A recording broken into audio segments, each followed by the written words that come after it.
Hello மக்களே, welcome to Delhi talks. Mahanadi upcoming பற்றி பார்க்கறதுக்கு முன்னாடி நம்ம தாத்தா மணிகண்டராஜன் நேற்றுக்கு வந்து பர்த்டே செலிப்ரேட் பண்ணாங்க. நம்ம சுவாமி அவர்கள் கூட கேக் எல்லாம் சென்ட் பண்ணி செம்மையாக அவருக்கு வந்து சர்ப்ரைஸ் பண்ணியிருந்தாங்க இல்லையா.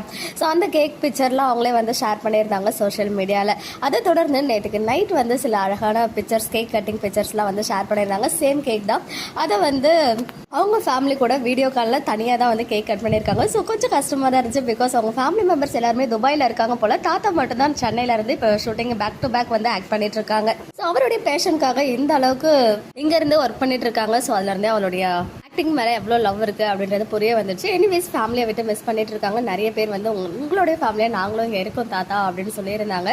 ஸோ ஆல்ரெடி எம்என்ல இருக்க எல்லாருமே வந்து நம்மளோட ஃபேமிலியில் ஒருத்தவங்க மாதிரி தான் வந்து நமக்கு தெரிகிறாங்க. ஸோ தாத்தா சொல்லவே தேவையில்ல, அவரும் நம்ம குடும்பத்தில் ஒருத்தவராக தான் எனக்கு தெரிகிறாரு. ஸோ அந்த அழகான பிக்சர்ஸ்லாம் இங்கே உங்களுக்காக ஷேர் பண்ணியிருக்கேன். ஸோ அப்கமிங் பார்க்கும்போது தாத்தா அண்ட் விஜயோட கான்வர்சேஷன் இருக்க மாதிரி சில பிடிஎஸ் பிக்சர் வந்து ஷேர் ஆச்சு.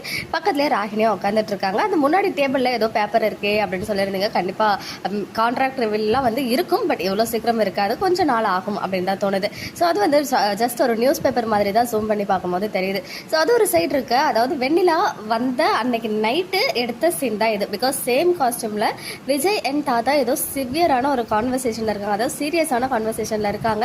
விஜயோட ஃபேஸ் ரியாக்ஷன் பார்க்கும்போது தெரியுது கொஞ்சம் டல்லா இருக்காங்க. ஏதோ தாத்தா கிட்ட கேட்குற மாதிரி இருக்கு. அண்ட் அவங்க வந்து செல்ஃபி எடுத்தோன்னு தாத்தா நம்ம கமெண்ட் பண்ணியிருந்தார் இல்லையா.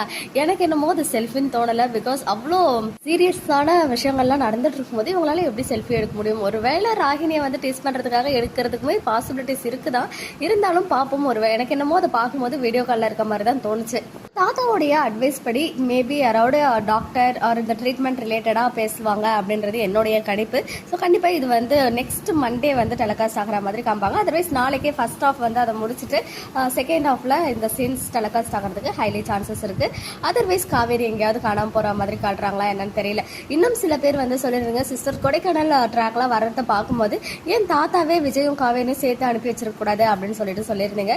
ஸோ உங்கள் கெஸ்ட் நல்லா தான் இருக்கு. பாப்போம் டீம் என்ன வச்சிருக்காங்க அப்படின்றது நம்ம வெயிட் பண்ணி தான் பார்க்கணும். ஸோ நான் ஆல்ரெடி சொன்ன மாதிரி தான் செப்பரேஷன் ட்ராக் அப்படின்றது பெருசாக இருக்காது. அப்படியே இருந்தாலும் ஒரு நாள் வேணா காவேரி காணாமல் போகிற மாதிரி காமிச்சு உடனே ரெண்டு பேரும் சேர்ற மாதிரி ஒரு ஹை வோல்டேஜ் எமோஷனல் ட்ராக் வரலாம். நமக்கு கிடைச்ச பிடிஎஸ் நிவின் வீட்டுக்கு விஜய் போறதுக்கான அவசியம் கிடையாது. மேபி காவேரியை தேடி போற மாதிரி இருக்கலாம். அண்ட் கொடைக்கானல்லையுமே அப்படிதான் சொல்றேன் நான். குமரன் வீடு வந்து நம்ம ஷூட் பண்ணியிருந்தாங்களே, அங்கேயுமே விஜய் இருக்க மாதிரி மட்டும்தான் நமக்கு வந்து பிடிஎஸ் கிடைச்சிச்சு, அவங்க அசிஸ்டன்ட் இருக்க மாதிரி. ஸோ அங்கே தேடி போற மாதிரி சீக்வன்ஸ் இருக்குமோ அப்படின்னு ஹைலி தோணுது. பார்ப்போம். இன்னும் ஒரு நாள் தான் இருக்கு ஷூட்டிங் ஸ்டார்ட் ஆக. நேற்று வர பசுபதி பசு அப்படின்னு ஹேஷ்டாக் போட்டு நமக்கு பிக்சர்லாம் ஷேர் பண்ணியிருந்தாங்க. ஒரு வேளை ஷூட் ஏர்லியாகவே ஸ்டார்ட் ஆகிடுச்சுன்னு தெரில. பட் குமரன்லாம் வந்து பார்த்தீங்கன்னா கேரளாவில் மேரேஜுக்கு போயிருக்காங்க நம்ம கமருதீன். ஸோ அதனால் மேபி ஒரு வந்து ஓல்டு பிக்சரை போட்டு நம்மளை கன்ஃபியூஸ் பண்ணுறாரு போல். எந்த காரணத்துக்காகவும் வெண்ணிலாவை பார்த்ததும் காவேரியை விட்டுலாம் கொடுக்க வாய்ப்பே கிடையாது. காவேரி மட்டும்தான் விஜயோட லைஃப்பில். வெண்ணிலா வந்து ஒரு முடிஞ்சு போன சாப்டர். அவங்கள இப்போ கூப்பிட்டு வந்திருக்காங்க. ஸோ அவங்களுடைய நலன் கருதி மேபி ட்ரீட்மெண்ட் எல்லாம் முடிச்சு அவங்கள வந்து நல்லபடியாக யாருக்காவது மேரேஜ் பண்ணி வைக்கிறாங்களா, இல்லை வேறு ஏதாவது பண்ணுறாங்களா டீம் அப்படின்னு சொல்லிட்டு எனக்கு தெரியல. மேபி வில்லன் கேங்ஸ் ஏதாவது கேம் பிளே பண்ணுறாங்களான்னு. ஸோ வில்லன் கேங்கை பொறுத்த வரைக்கும் இப்போதைக்கு அவங்க விஜய் அண்ட் காவேரியை பிரிக்க முடியாது நம்மளால அப்படின்னு சொல்லிட்டு பசுபதி இன்னைக்கு சொன்னார். அண்ட் அது மட்டும் இல்லாமல் அவங்களுக்கு இந்த கான்ட்ராக்ட் பற்றி தெரிஞ்சிச்சுன்னா, கான்ட்ராக்ட் மேரேஜை பற்றி தெரிஞ்சிச்சுன்னா ஒரு ஹல்வா சாப்பிட்ற மாதிரி இருக்கும். ஏன்னா அந்த அளவுக்கு ஒரு ஹாப்பினஸ் அவங்களுக்குள்ள வரும். ஸோ எப்போ கான்ட்ராக்ட் ரிவீல் வரும் அப்படின்றது ஒரு பெரிய கேள்விக்குறி. அது மட்டும் இல்லாமல் நவம்பர் 13 அவங்களுடைய ஃபர்ஸ்ட் இயர் ஆனிவர்சரின்னு சொல்லியிருந்தாங்க. So back to back birthdays முடிஞ்ச கையோட அடுத்து அவங்களுடைய ஆனிவர்சரி செலிப்ரேஷன் வரும்.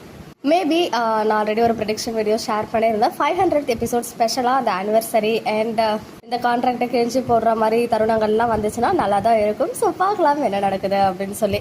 ஓகே மக்களே, நெக்ஸ்ட் வீடியோவில் மீட் பண்ணுறேன். எக்ஸ்க்ளூசிவ் அப்டேட்ஸ்க்கு வரைக்கும் நம்ம யூடியூப் சேனலை சப்ஸ்கிரைப் பண்ணிக்கோங்க.